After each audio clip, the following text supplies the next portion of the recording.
Pa, punta na ako ng school. Kung mag-iingat ka doon, ha? Yes po. Bye-bye. Bye na. Patuloy ang pagkalat ng COVID-19 sa buong mundo lalo na sa Pilipinas. Umabot na ito ng 4 milyon ang bilang sa naapektuhan. Ayon sa Department of Health, kadalasan ng sintomas ng COVID-19 ay sipon, lagnat, matinding ubo at pagkawalan ng lasa. Naku, hindi natin sabihin ng anak natin. Oo nga, baka mahawa siya doon sa school.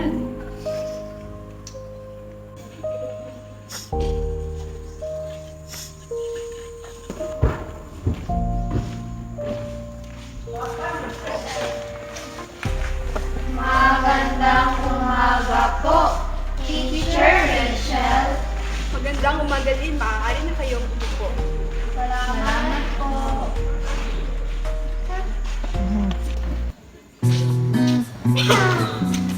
Magandang umaga po, ma'am.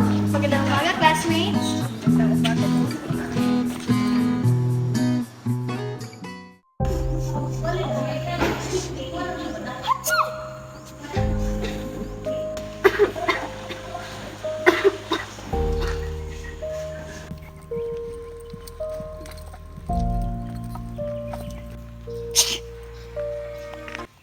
Ma, pa!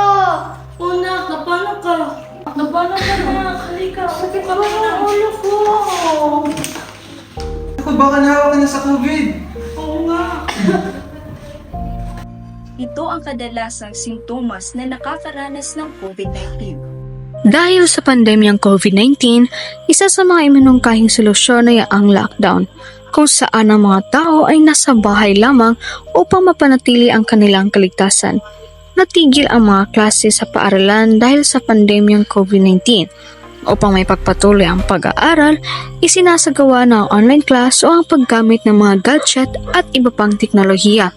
Ito ay upang mapanatiling ligtas ang mga guro at mag-aaral. Kaya naman nang madiskubre ang mga gamot at bakuna para mapigilan ang pandemya, nagsimula ng magkaroon ng mga pagbabago at unti-unti nang bumalik sa normal ang lahat. Ngunit upang mapanatiling ligtas ang lahat, kinakailangan pa rin magsuot ng face mask ang bawat isa at kung sakaling may sakit na nararamdaman na posibleng makahawa ng iba. Laging tandaan, mag-ingat sa nakakasalamuhan, magbugas ng kamay, magsuot ng face mask, mag-disinfect, at dumistansya ng 1 metro kung kinakailangan.